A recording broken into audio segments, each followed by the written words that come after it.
We're in this series that we've started. It's going to be a 12-week series. It's called In the Fire. Everybody say, In the Fire. In the Fire. Because what we understand about life is that many times life feels like we're in a world that we don't belong in. Life feels like it constantly puts pressure on us to cave on what we believe, to maybe to compromise on our convictions, to fall in line, and to even bow to things that the world would normally bow in. And God calls us to be a people who stand in the fire. That no matter what we face in life, we don't compromise our convictions, we don't compromise our beliefs, we don't compromise our purpose, we don't compromise what God's truth says about us and for us. We walk according to his ways no matter what pressure comes our way. We know that pressure comes in many different ways. There's pressure to believe certain things. There's pressure to fall in line with some political party over another. There's pressure to submit to one president or another. There's pressure to build a bag and to establish riches and to get more and get more and get more, because the more we have, the more satisfied we'll be, when in reality, the more we have, a lot of times the emptier we end up being. And so how can we be a people who not only trust God, but trust him enough to obey him and remain faithful no matter what pressure comes our way?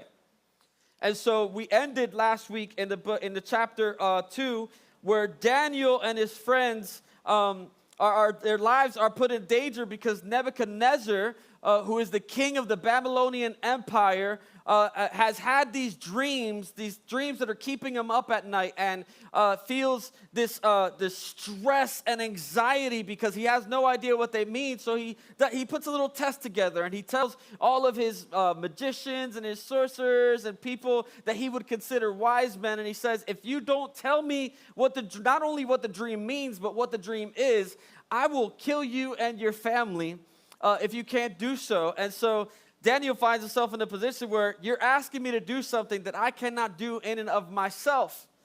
But Daniel does what we should all do, and that is to go to God with anything and everything we face, because we ought to be a people who pray first and have prayer as a first response, not a last resort. So Daniel goes and he prays unto God. God gives him both the dream and the interpretation. And Nebuchadnezzar then finds himself in a position where he cannot deny that God is the God of gods. That's where we end up in verse 46, when it says, Then King Nebuchadnezzar fell upon his face and paid homage to Daniel and commanded that an offering and an incense be offered up to him. Verse 47 says, The king answered and said to Daniel, Truly your God is God of gods and Lord of kings and a revealer of mysteries, for you have been able to reveal this mystery. So Nebuchadnezzar seems to have this real encounter with God, where he acknowledges that God is the God of gods and he is the King of all lords. But then fast forward just a few verses, and now we find ourselves in Daniel chapter 3, where he's doing the opposite of what his profession seems to claim, where he is doing the opposite. And rather than claiming God to be the God of gods, Nebuchadnezzar now in verse 1 begins to establish his own God, which is what we typically do. We say God is not enough, so we establish our own idols and we worship our own ideologies. And rather than fully surrendering to God, we end up being like Nebuchadnezzar, who in verse 1 it says, King Nebuchadnezzar made an image of gold whose height was 60 cubits and its breadth was 6 cubits. For those of you who are like me, who don't know what that means for the Bible, I had to do some research, and 90 cubits or 60 cubits and 6 cubits actually end up being an idol that's 90 feet tall by 9 feet wide. So he builds this gold idol, okay? And it's not the fact that he simply builds the idol, but then he says he set it up on the plain of Dura in the province of Babylon. Verse 2, Then King Nebuchadnezzar sent to gather the satraps and the prefects and the governors and the counselors and the treasurers, the justices, the magistrates, and all the officials of the provinces to come to the dedication of the image that King Nebuchadnezzar had set up. So what he's doing is he's gathering everyone up to then come and bow to this idol and serve this idol, which is what we have in verse 3. Then the satraps, the prefects, and the governors, the counselors, the treasurers, the justices, the magistrates, and all the officials of the provinces gathered for the dedication of the image that King Nebuchadnezzar had set up, and they stood before the image that Nebuchadnezzar had set up. Verse 4 says, and the herald proclaimed aloud, you are commanded, O peoples, nations, and languages, that when you hear the sound of the horn, the pipe, the lyre, the trigon, the harp, the bagpipe, and every kind of music, sounds like a hot mess. That sounds like a lot, right? You ever heard bagpipes before? Not a pleasant sound. And every kind of music, you are to fall down and worship the golden image that King Nebuchadnezzar has set up. And whoever does not fall down and worship shall immediately be cast into a burning, fiery furnace. Now, here's what's interesting about this.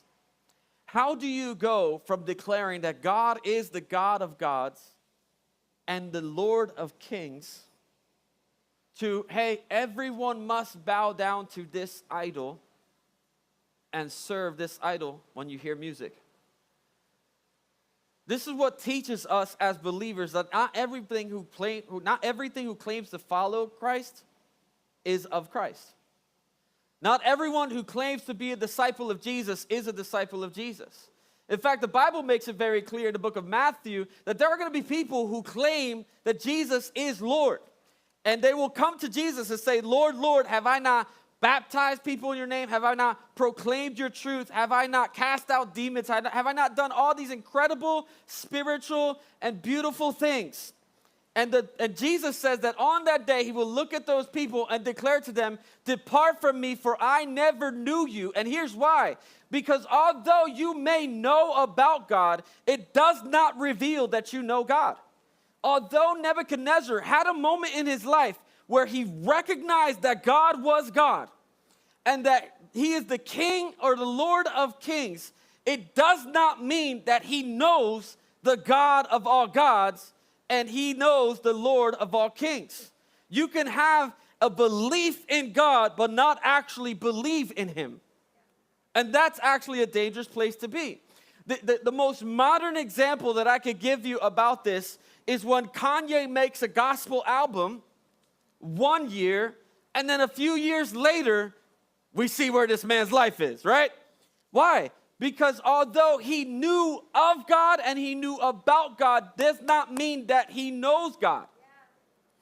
And it's very important that we are able to distinguish between the two. Because if you don't, we could be led astray into worshiping things that the culture deems us to worship. We could be led astray into believing that just because somebody makes a profession that is the reality of their lives, and so we could end up following people that we shouldn't be following, doing things that we shouldn't be doing, and bowing to things that the Lord doesn't want us to bow to. Now, this is a problem for Daniel and his friends, because if you know anything about the Bible, you know that there's this thing called the 10 Commandments. And the very first of those 10 commandments is this. Give me Exodus chapter 20, verses 3 and 4. It says, you shall have no other gods before me. You shall not make yourself carved image, or any likeness of anything that is in heaven above, or that is in the earth beneath, or that is in the water underneath. Verse 5, you shall not bow down to them or serve them, for I, the Lord your God, am a jealous God. Now here's the reality. We don't like that word because culture has deemed us, or culture has trained us, the world has trained us, being in unhealthy relationships have trained us to believe that to be jealous is to be insecure. But that is not necessarily true. If I am jealous for my wife, that means I am not going to share her heart with any of you. I love you all, but she mine. You know what I mean? Not because I'm insecure, but because I love her that much that I will not share her with another man. And God is no different. If that is the way that I love my wife, imagine the way that God loves you. That he refuses to share your heart, your affection, and your attention with anything that will destroy your life. And whether you want to acknowledge, believe it or not, everything that is not of him will eventually destroy your life. You could give your heart and your love towards money, and money will leave you empty. You could give your heart and your life towards drugs and addiction will ruin your life. You could give your heart and your love and your affection to every kind of relationship that presents itself. And I promise you, humanity will mess it up and screw it up so bad that it will destroy you. Nothing in this life is worth all of your love, all of your affection, all of your attention except for him. Therefore, he is a jealous God who will not share you with anything else. But let's take it a little bit further and continue reading, because he doesn't stop there. He says, I, the Lord your God, am a jealous God, visiting iniquity of the fathers on the children to the third and the fourth generation of those who hate me.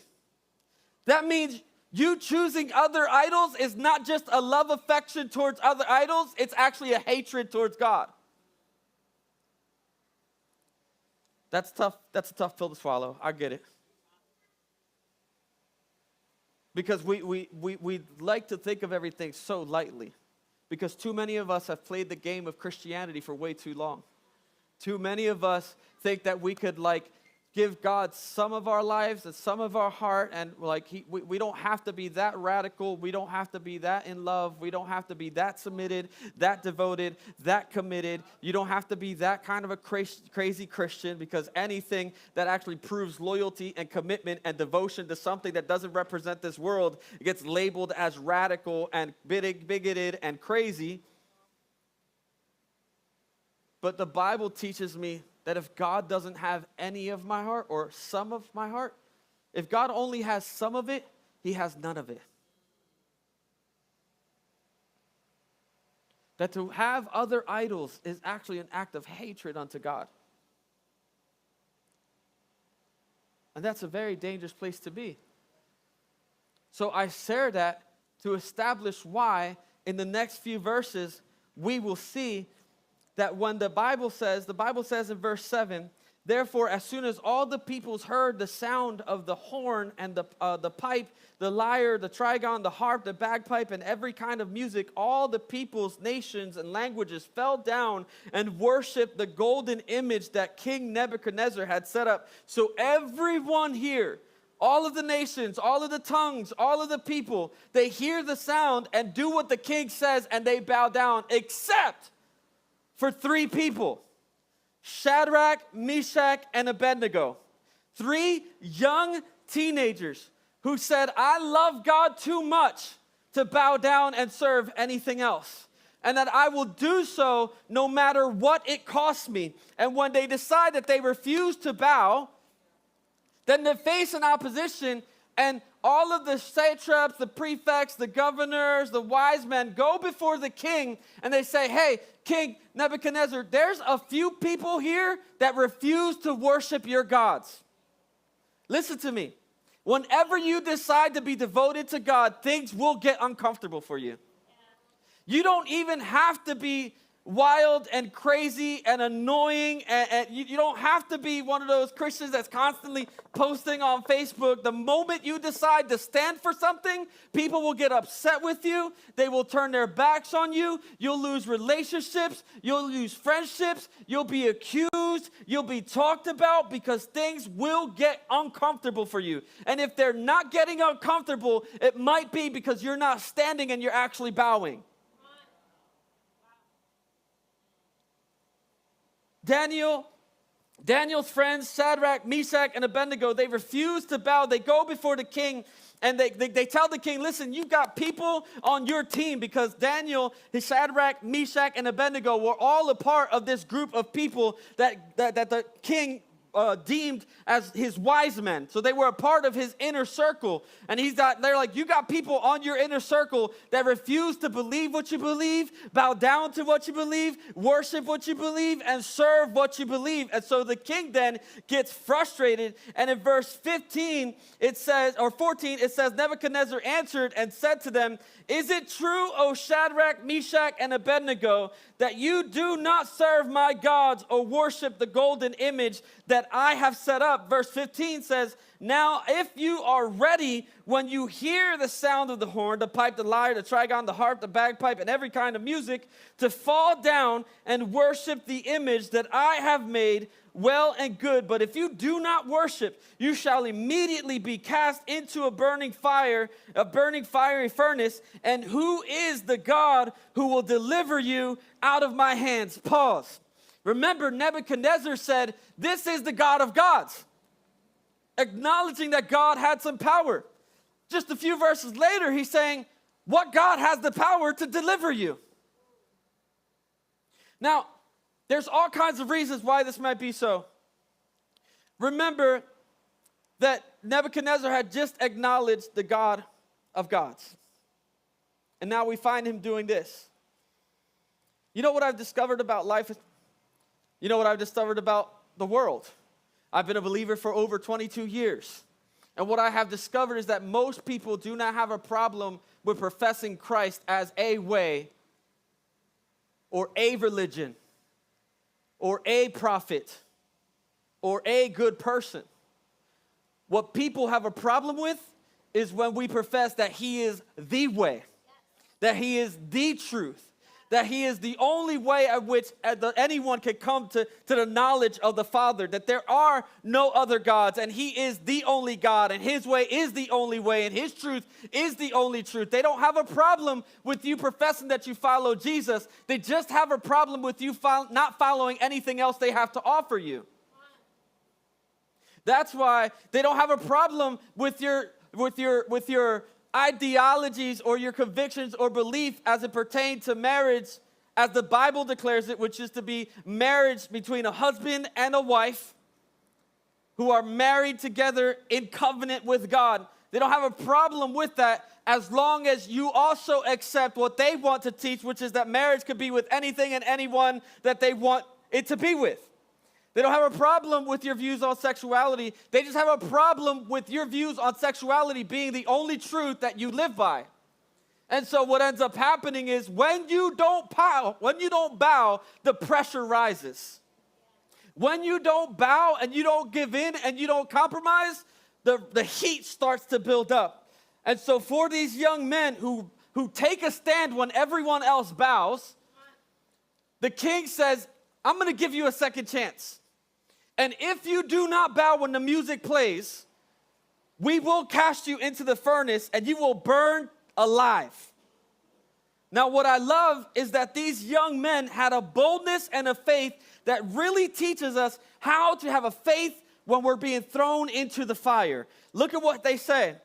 In verse 16, it says, Shadrach, Meshach, and Abednego answered and said to the king, O Nebuchadnezzar, we have no need to answer you on this matter. Stop. What they're saying is, I don't even have to tell you why it is we believe what we believe. I don't have to give you an answer. I don't have to respond. I don't have to defend myself. All I have to do is stand here and be obedient to God. That sometimes you don't need to say a word. Sometimes you can just keep your mouth shut and let your life testify to the goodness and the faithfulness of God. But they continue, and they say, although I have no need to answer you in this matter, in verse 17 it says, but if this be so, our God whom we serve, watch this, is able to deliver us from the burning fiery furnace, and he will deliver us out of your hand, O king, but if not. You see, this is real faith right here. Real faith is not, I only believe in God when he does what I tell him to do. Real faith is not, I only serve God when God does everything I tell him to do, when he gives him everything I tell him I want, and when he does what I say to do. Real faith doesn't say, I believe in God when I ask God to jump and God says how high, because that's how we treat him.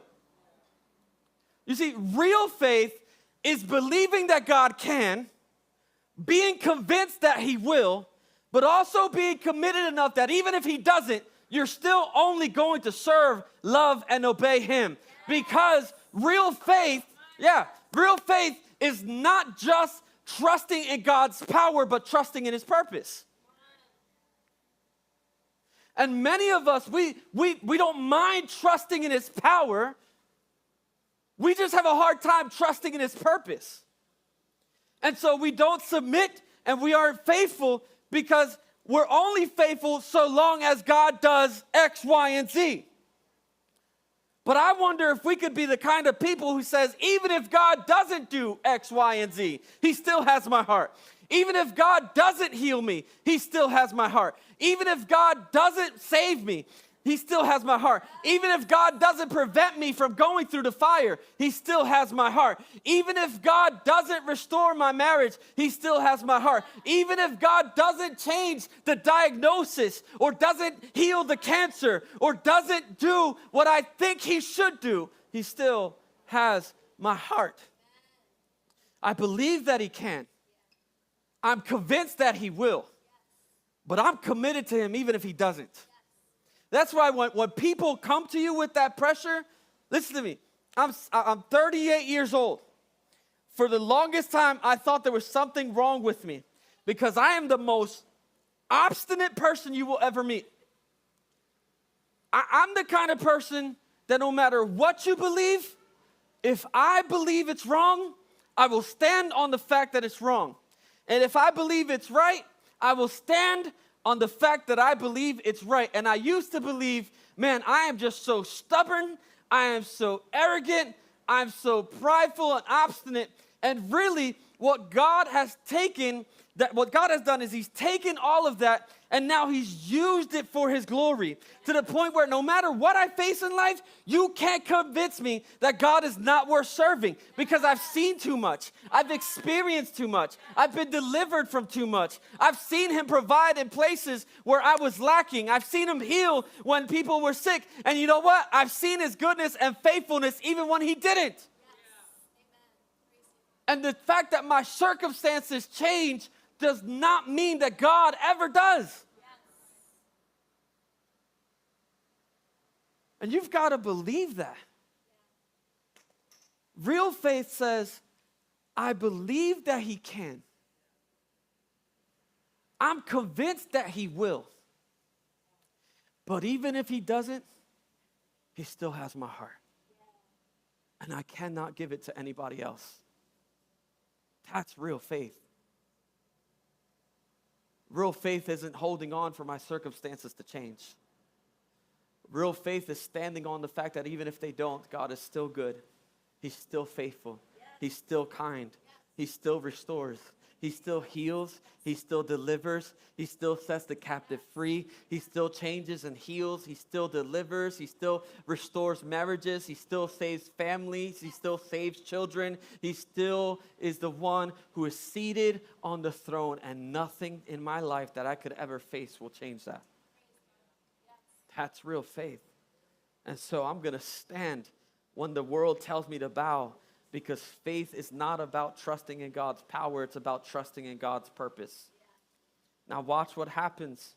In verse 19, it tells us that Nebuchadnezzar was filled with fury, and the expression of his face was changed against Shadrach, Meshach, and Abednego. In other words, he went from being disappointed in them to flat out outraged with them.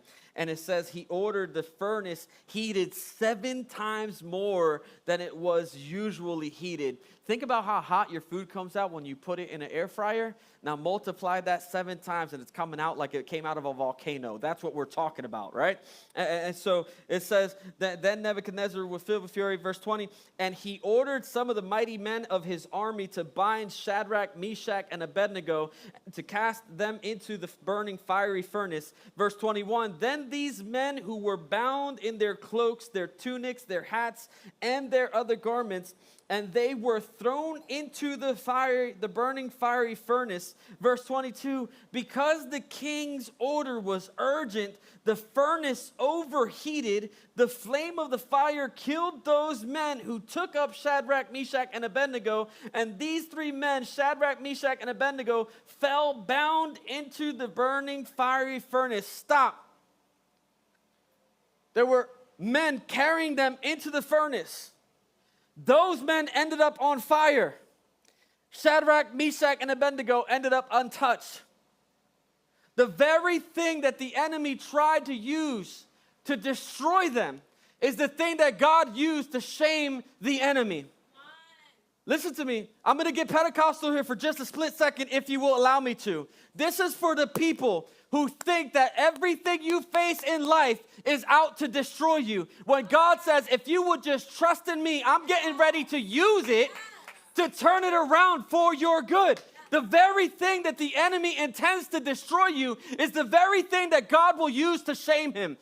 You want to see if that's true and biblical? I'll point you to the Red Sea. You see, Pharaoh trapped the Israelites at the Red Sea, and what ended up happening? God parts the Red Sea, allows the Israelites to cross, and then uses the Red Sea to drown out the Egyptians. You want me to go further? Haman, who's the man who wanted to hang Mordecai in the book of Esther, he builds gallows, and you know what ends up happening? The same gallows he builds to hang Mordecai is the same gallows that he hung from. You want me to go further? Daniel, later on in chapter 6, is thrown into a lion's den by his enemies who created the den to be able to have him go into it and be eaten by lions. You know what happened to his enemies? They were the ones who later ended up in the den eaten by lions. I'll take it even further. Saul, who relentlessly pursued David to take his life, ended up dying by falling on his own sword. The enemy hung Jesus, used Judas to betray him, put him on the cross, and the cross, rather than only becoming a place of death, ended up being a place that brought life, and ended up being the place where Jesus would then rise in victory, which gives us victory in life. Don't tell me that God will not take what the enemy intends to destroy you for your good. The same men who were throwing them into the fire are the same men who burned alive in it. I'll say it this way. What the enemy intends for evil, God uses for his good. Because it ain't just about you. And so you're praying that God would help you to prevent the fire. You're asking God, remove this pressure from me. You're saying, God, change this situation. What if God is saying the reason I haven't prevented it is because I'm getting ready to show up in it? What if the reason God has not prevented the fire is because you don't understand that he's getting ready to show up and show off in it? And so the thing that you're asking God to change, God is saying, if you would just hold on for a little bit, you might actually get to see something that will blow your mind. Because your fire could end up being a platform for his glory. Look at what happens. Right after it says that the men who went to throw them into the flame, I'll read it again in verse 22. The flame of the fire killed those men who took up Shadrach, Meshach, and Abednego. Verse 23, and these three men, Shadrach, Meshach, and Abednego, fell bound into the fiery furnace. And verse 24 says, then King Nebuchadnezzar was astonished and rose up in haste, and he declared to his counselors, did we not cast three men into the fire? And they answered him and said to the king, true, O king. Verse 25, he answered and said, but I see four men bound up or 4 men unbound walking in the midst of the fire, and they are not hurt, and the appearance of the fourth is like the son of the gods. Here's what's happening. This is what we call in theology a theophany. Everybody say theophany. You're learning theology today, okay? Theophany. It comes from the word which is theos and phanon, right? Can you put that up? I think I have that on there. Yep. Theos, which means God, and phanon, to appear or show, which it just simply means that this is an occurrence where God appears and shows up. Now, most scholars believe that this isn't just a theophany, it's a Christophany. This is Jesus showing up before his incarnation. So what you need to understand is that God never promised to prevent your fire. He always promised to show up in it. I'll put it this way. God doesn't always prevent the fire, but he will always be present in it. Isaiah chapter 43, verse 2, it says this. When you pass through the waters, I will be with you, and through the rivers, they shall not overwhelm you. When you walk through the fire, you shall not be burned, and the flame shall not consume you. For I am the Lord your God, the Holy One of Israel, your Savior. I give Egypt as your ransom, Cush and Seba in exchange for you. What does that mean? That what God is telling you, that whether you walk through waters, you walk through rivers, or you walk through fires, none of that will have an effect with you so long as he is with you. So what really makes us different is not God manifesting his power, but God manifesting his presence. What really changes everything is not that God is working for you, but that God is working with you. What really makes a difference is not that God is showing off his power, but that he's showing off his presence. And that encourages me, because it lets me know that no matter what I face in life, I never face it alone. And so you're praying that God would prevent the fire, while God is saying, I'm about to present myself. And you're praying that God would change your situation. Listen to me. This is for everyone. For everyone that has ever felt so much pressure in their life that they felt they were alone. This is for everyone who who the enemy has lied to and deceived into believing that there's no hope for you, that there is no help for you, that God will not show up, that God has abandoned you, that God is leaving you and forsaking you. Listen to me. I want you, if you remember anything, remember this, that the reason you can stand firm in your faith is not because God changes everything, but because God is present in everything. That no matter what you face in your life, you are never alone, you are never abandoned, you will never be forsaken. He will always be with you, he will always walk with you, he will always fight with you, as long as you place your trust and your faith in him. Here's the reality. By yourself, you won't make it. I'm going to say that again. The reality and the scary thing is that by yourself, and you know this to be true. You know this to be true because some of you are in this place where life has overwhelmed you so badly. You are so lost of hope.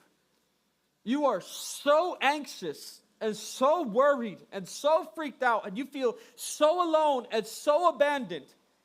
And it's because you're walking through life alone. But the moment you decide to trust in him, that's when God shows up. So stop praying that God will help you to avoid the fire and start praying that God would use it for his glory.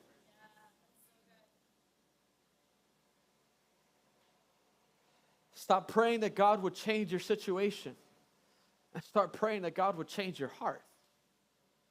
Stop praying that God would help you to prevent the pressure and start praying that God would show up with his presence and reveal his glory not just to me, but to the world around me. Because when God shows up, and trust you me, he will. Not only does he show off for you, but he shows up for all those around you, the enemy that is trying to destroy you. It says in verse 26 that Nebuchadnezzar came near to the door of the burning fiery furnace, and he declared, Shadrach, Meshach, and Abednego, servants of the Most High God, come out and come here. Then Shadrach, Meshach, and Abednego came out of the fire, and the satraps, the prefects, the governors, the king's counselors gathered together and saw that the fire had not had any power over the bodies of those men, and the hair of their head was not singed, their cloaks were not harmed, and no smell of fire had come upon them. Verse 28, and Nebuchadnezzar answered and said, Blessed be the God of Shadrach, Meshach, and Abednego, who has sent his angel and delivered his servant who trusted him and set aside the king's command and yielded up their bodies rather than serve and worship any god except their own. Look at me. Nebuchadnezzar went from saying, what God can, to saying, no other God can. Remember, before he throws them in the fire, he says to them, what God can deliver you from the fire or my hands? And by the end of this experience, his word changes from what God can save you and deliver you to there is no other God that can. And you've got to get to a place in your life. Because listen, you could come to church every single week, Sunday after Sunday after Sunday.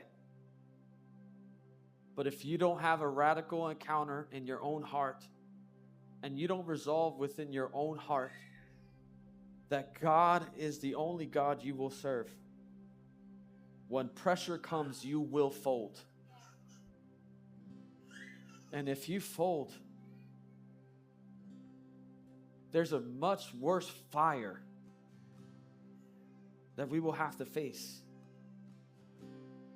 That's why later on in the Bible, Jesus says, don't fear the one that can destroy the body.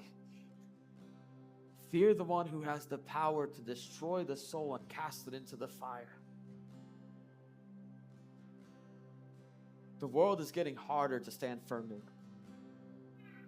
Your faith is going to be tested more and more each and every single day. It'll be tested by the culture. It'll be tested by every ideology that comes this way. It'll be tested by your friends in school. It'll be tested by your circumstances and your experiences. And the only way you'll remain standing when the fire hits is by ensuring that you have the fourth man that we just talked about.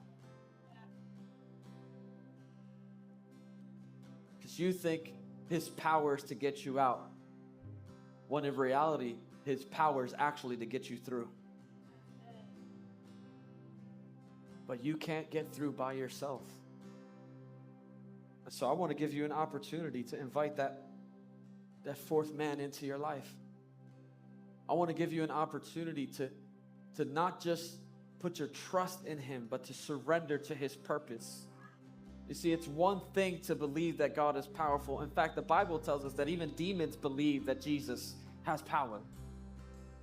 It's a whole nother thing to trust that his purpose for you is that you would come to know him, so that when life gets hard and you stand before him, having endured it all, you could actually stand before him knowing that when you stand before him, he looks down at you and he says, this is my child in whom I am well pleased.